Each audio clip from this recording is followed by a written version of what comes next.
World Storytelling Cafe, and it is Tuesday.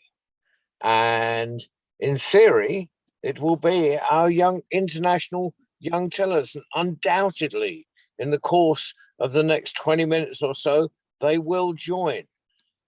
For the moment, all we have in here is Waleed in the cafe and the beards. Not even all the beards. I know Babasia's here, so we've got some of the beards. So let's talk about what's coming up.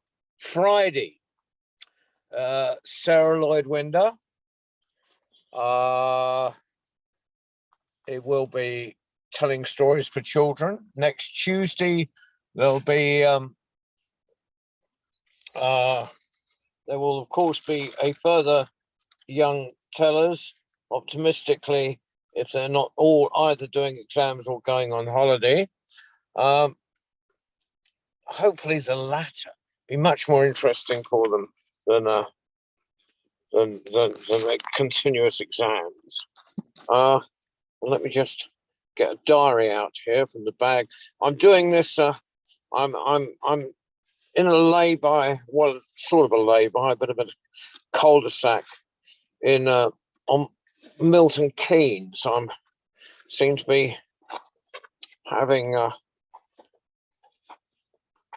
on the road, so to speak, between Chippenham Folk Festival, which I've been doing all weekend with Baden, the indomitable Baden Prince, and I'm on my way to a circus camp for children in home education, or education otherwise, or whatever we like to call it these days, up in Norfolk. So I'm somewhere between Chippenham and Norfolk, which I should be late at on account of traffic today. So what's coming up? We'll be in June. So on the 18th is our next worldwide story round. I think, yeah, we don't know who's going to be on Friday the 9th, but I know Claire Goodall is on Friday the 16th. So that's going to be a special one. So we've got two really great ones coming up. And there's and then so Friday the 16th, yes, and then on the 18th will be our worldwide story round. I should be sitting in a field at Glastonbury Festival on the festival build up though then. So I don't know who we've got on the 23rd. I might even do that live from the festival, which will be great.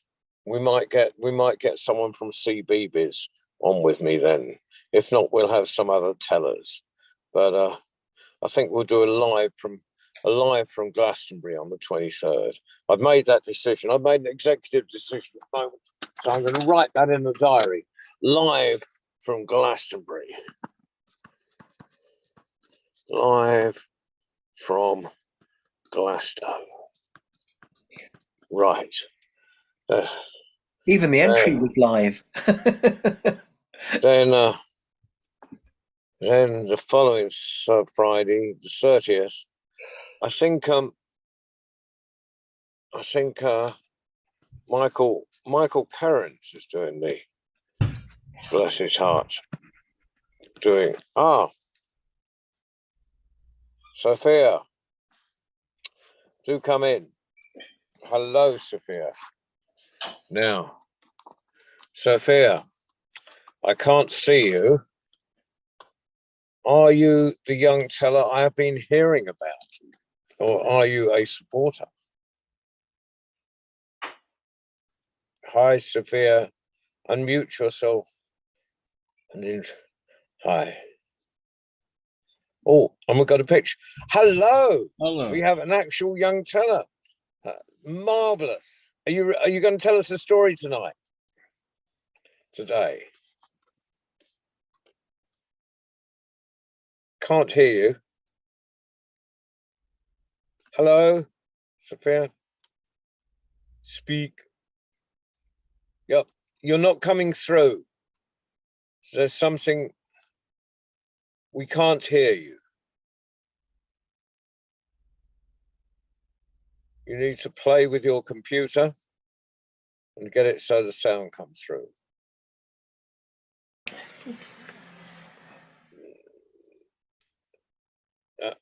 Can't hear you still. Keep talking and then.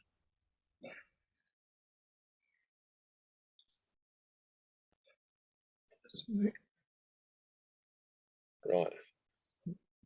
Mike, if Mike and Norman can mute themselves just in case everything works.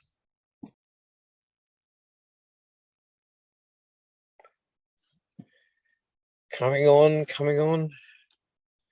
all right, there's no hurry, Sue. Ileana, of course it's Ileana. The spinner is waiting to come in. And Jasname. They're coming in droves.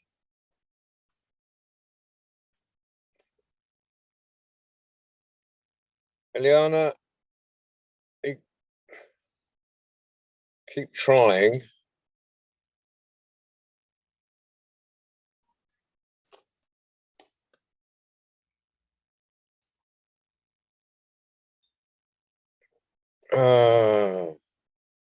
Never mind. It's all right. Don't panic. It will work. There is just one button, but we don't know which one. Oh, so Despina's there. Ileana is having some trouble.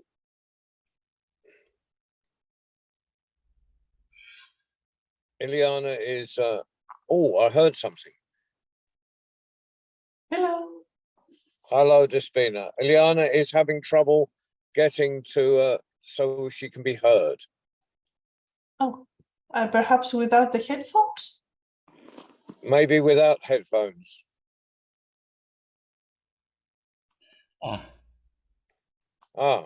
Speak now. I think you need to unplug the headphones. Yeah. Can you unplug the headphones, Ileana? Have you unplugged them? Yes, you have. Okay, now speak. Hello, Jasname. Ileana's just having a little technical problems.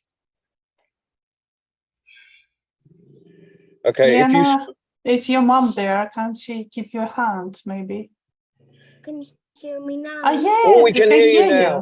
Good. Right, fantastic. So tell us where you are, Ileana. I am in Syros, in Greece. In Greece, down the road from Despina. Yes, she's my teacher. She's your teacher. You're very lucky. Thank you. So have you got a story for us? Yes, my story is The Wolf and the Seven Young Kids from Grimm Brothers. Okay, would you like to tell it? Yes. Once upon a time, there was an old goat. She had 7 little kids and loved them very much. One day, she wanted to go into the forest to get some food. She said, "Dear children, I have to go into the forest. Be careful of the wolf. If he comes in, he will eat you all. You will know him by his rough voice and his black feet." The kid said, "Dear mother, we will take good care of ourselves." So the old goat went to her way with an easy mind. Soon somebody was knocking on the door and called, "Open the door, dear children. Your mother is here. I've got a present for each of you." But the little kids had the rough voice and knew that it was the wolf. "We will not open the door," they cried. "You are not our mother. Our mother has a soft voice, but your voice is rough. You're the wolf." Then the wolf went away to buy some chalk. After eating the chalk, his voice was soft. He went back to the goat's house, knocked on the door again, and called, "Open the door, children. Your mother is here. I've got a present for each of you." But the wolf had put his black paws on the window, and the children saw them, and cried, "We'll not open the door. Our mother has not black feet like you. You're the wolf." Then the wolf went to a baker and said, "I have hurt my feet, but put some dot over them for me." And when the baker had done with this, he ran to the miller and said, "Put some white flour on my feet. If you will not do this, I will devour you." Then he was afraid and made his paws white for him. He went to the young kid for the third time, knocked on the door and said, "Open the door for me, little children. Your dear mother is back again. I've got a present for each of you." The little kid shouted, "First, show us your paws, and we may see that you are our dear little mother." And when the kids saw that, they were white and believed that all he said was true and opened the door. They saw the wolf, and the kids wanted to hide themselves. One went under the table, the second into the bed, the third into the stove, and the seventh into the clock case. But the wolf found them all, and one after the other, he devoured quickly. Only the youngest, who was in the clock case, he could not find. Later, he found a tree and went to sleep. Soon, the old goat came home again from the forest. And what did she see? The door was wide open. The table and all the chairs were thrown down. The washing bowl was broken to pieces, and the bed was a mess. She searched for her children. She couldn't find them. She called one after the another by name. At last, a soft voice cried, "Dear mother, I am in the clock case." She took her youngest kid out and told her that the wolf had come and eaten all the others. Then, sad she was, and she cried over the poor children. She went out, and the youngest kid ran with her. When they came to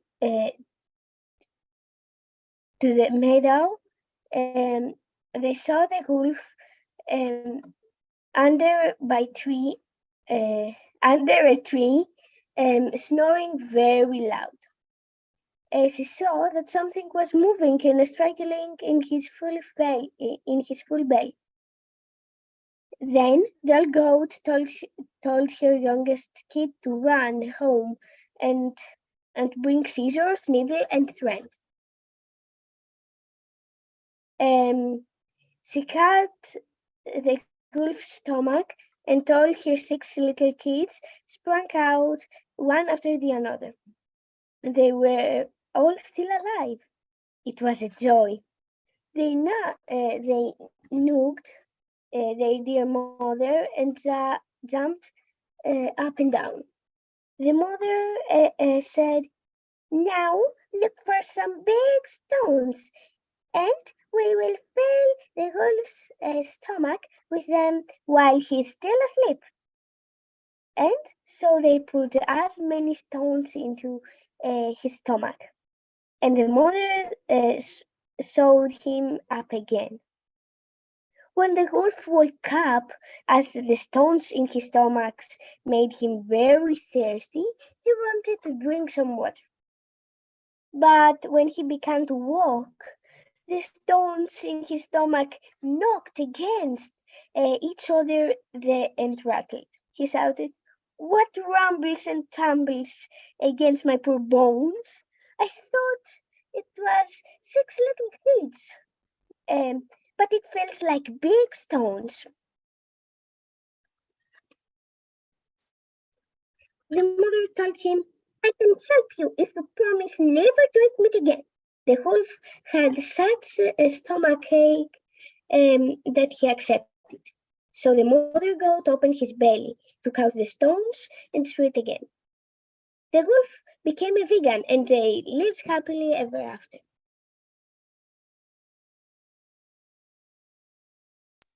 Eliana, that was amazing, and your expression was fantastic. That was Thank amazing. you.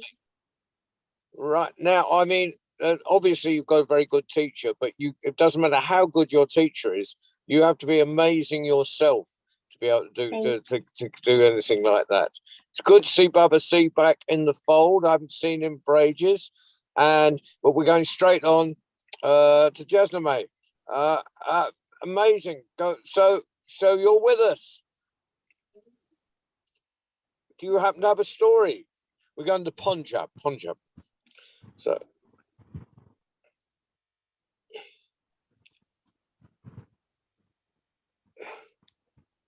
Okay, can you tell us a story? Yes. Fantastic. Hello everyone, my name is Jasname and I'm from India, Punjab. Today I'll be narrating you an Indian story written by Sudha Murthy, and the name of my story is A Lesson for Uncles.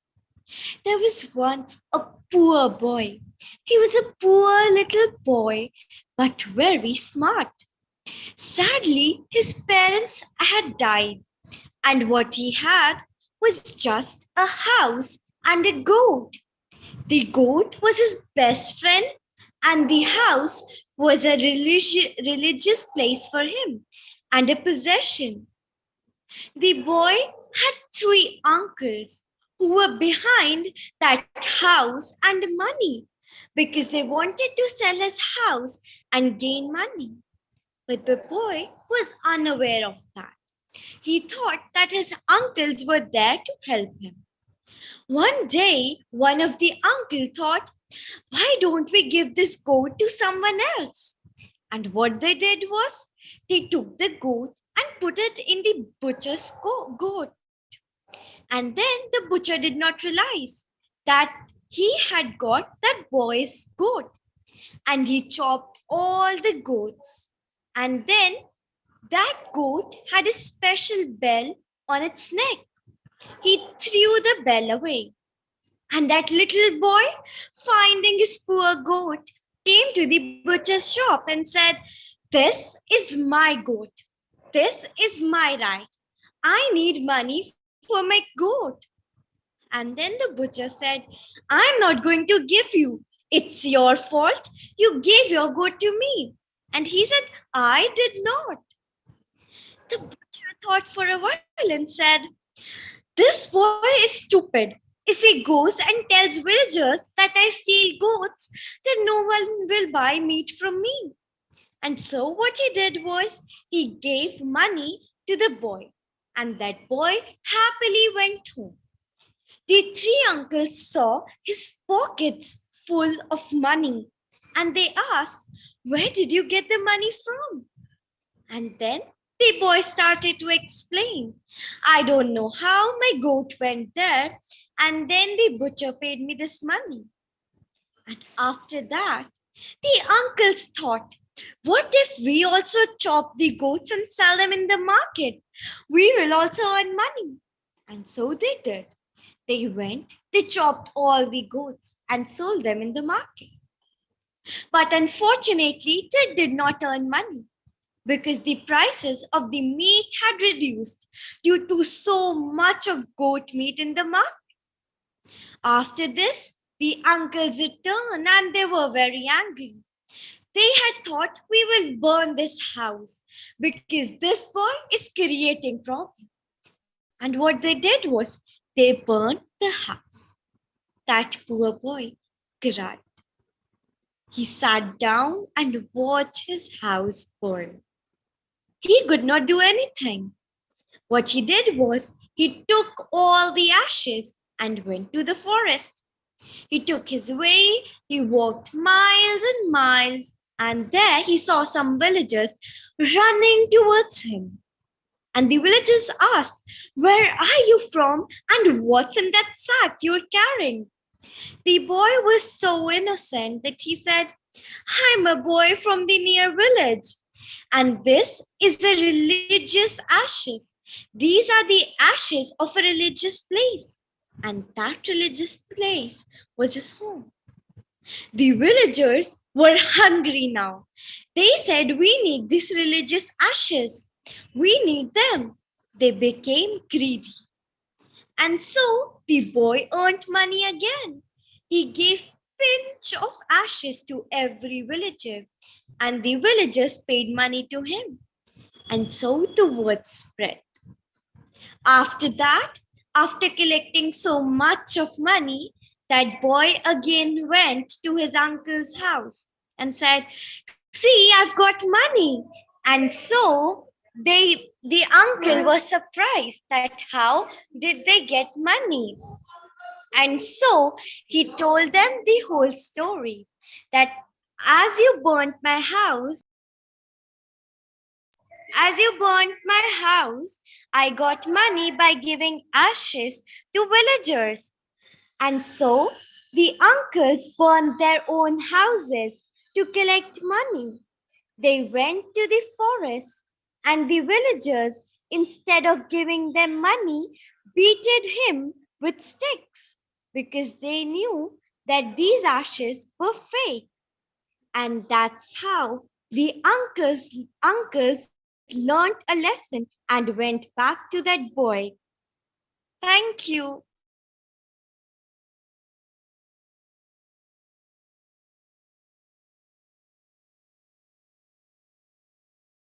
You're muted.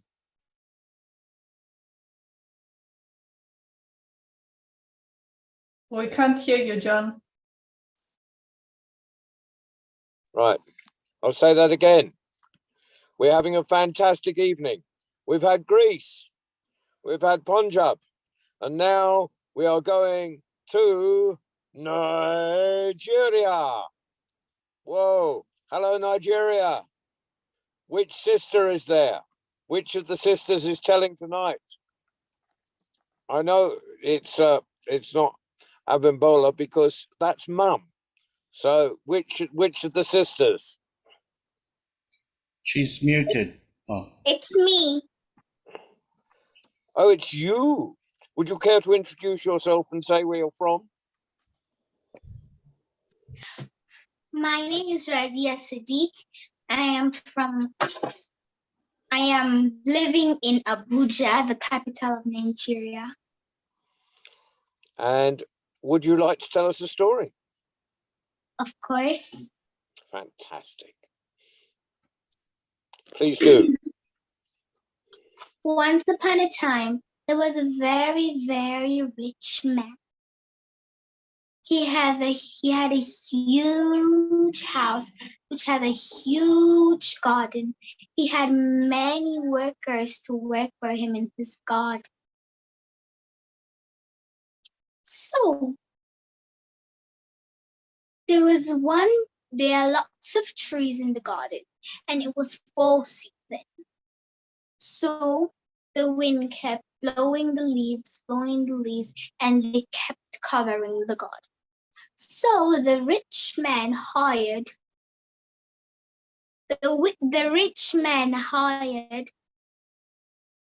someone to sweep up the grass. The man said, okay.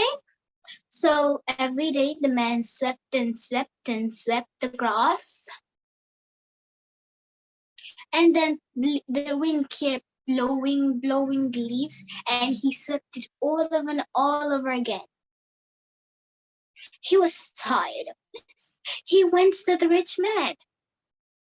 Sir, these leaves are just so many. It's making me tired and frustrated, especially that biggest tree. I want to chop the tree. But the rich man said no. And then the worker kept sweeping and sweeping. The wind kept blowing and blowing. The thing is that there were many trees and also many leaves. So the wind was blowing and blowing and blowing, and he kept sweeping. After some weeks, the man said, "Ugh, I can't do this anymore. I'm going to chop off the tree." So he told the rich man, "This time I'm going to chop off the tree." And the rich man said, okay.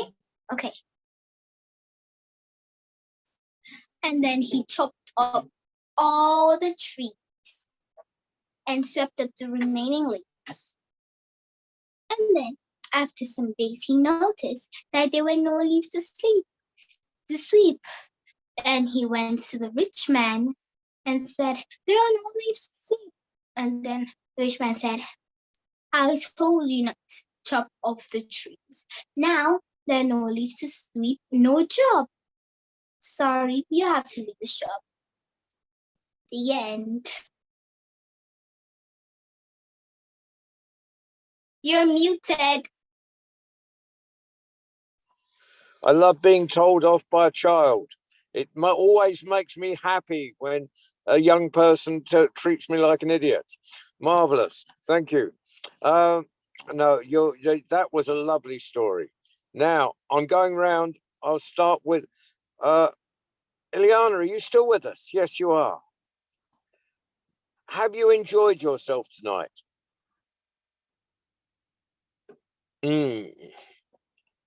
Unmute. Yes.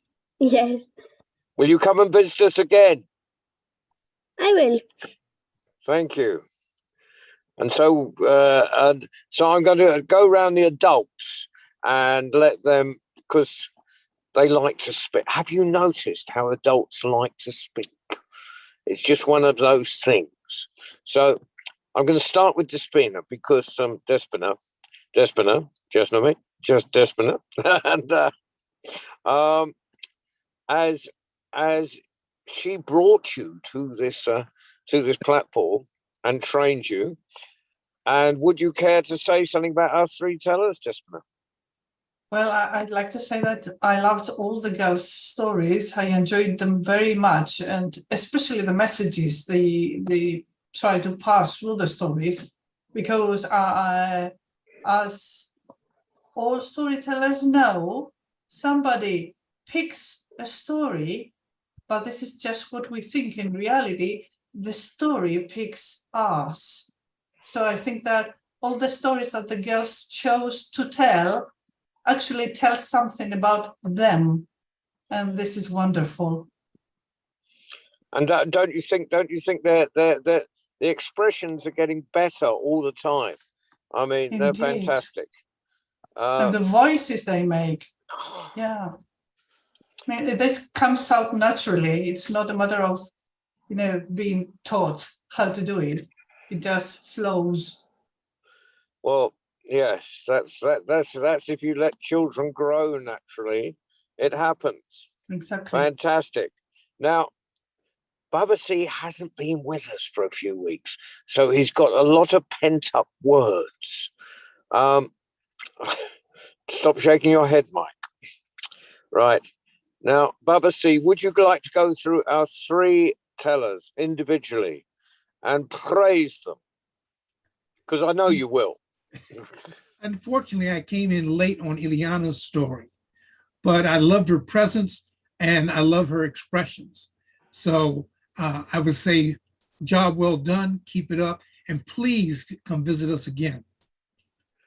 Princess Jasname, what can I say? Your story was enchanting. It was expressive. and I especially loved the ending. Princess R, because I always get the sisters' names mixed up.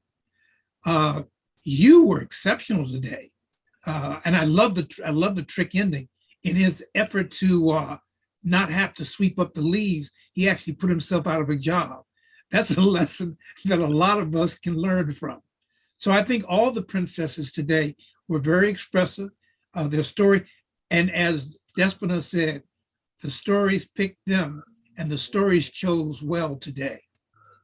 And Keep up the good work, ladies. could you repeat, because I know she likes a bit of praise. Jasname, unfortunately, unfortunately had technical problems and left while you were praising her. So could you praise what you said about her? Yeah, of course. Jasname, as always, you're very expressive. Your story was spot on. I love the ending of the story. I love the moral of the story. And I love the fact that in the efforts of the uncles to get over on their nephew, they did themselves in. So I think your story chose you well today. And keep up the good work. You get better and better each time we have the blessing of hearing you. So, Mike, if there's anything left to say before Norman comes on, Mike, have you got something to say? Yes, I liked all three stories. I'd only heard one of them before, the Seven Kids, because that's really wide ranging. And what I loved that I felt ran through all of the stories was the person who was evil or lazy got their comeuppance through their own actions. They all got what they deserved, really. I love the ending, though, for the Seven Kids, because I've always heard it before that the wolf winds up drowned because of the stones in the stomach. So it's much a nicer, kinder ending that the mum forgives him and takes the stones out. That was I really like that, Eliana. A nice change. And the other two stories were fabulous. Well done, Radia. Well done, Jasmine. And Norman, finally, Norman, would you care to unmute and tell us about? Oh, how well, one- there's not much to add on except that to repeat, yes, each storyteller had beautiful expressions. You stayed with the story. The story was just moving along. I particularly like, the messages of the story. And the third one, the one about the leaves, that's like a fable in which you got to be careful what you do. There's consequences, and there are environmental stories that where somebody ends up doing one thing and finding that they made things worse. So that was a good story to choose you. And I tell the truth, I'd like to be able to tell that story again myself, with your permission. And if I'm getting the name correctly, okay then, Abimbola. No, that's Mum. That's Mom. Princess R. Princess R. Okay, Princess. I hope to be able to tell that story. So thank you. Right. Well, thank you, Norman, and all the adults who came to support our young tellers, but especially our young tellers. One final round of applause for our young tellers. You were all brilliant. And what do we call? Come Friday, Sarah Lloyd Winder, 6 o'clock UK time. Friday for Stories for Children, and next Tuesday, of course, we have at 5 o'clock UK time our international young tellers. Let's hope you're all back again, where we'll be welcoming you. But for now, thank you, Waleed, for flying the magic carpet. I must get back on the road because I'm due somewhere else. In fact, I was due somewhere else some time ago, but I found a convenient place to pull off the road to do this program because this is the most important part of my week. Right. Good night, everybody, or good afternoon, or good morning, depending on where you are in this big wide world. Safe journey, Bye. John. Bye-bye. Safe journey. Yeah, goodbye. Bye.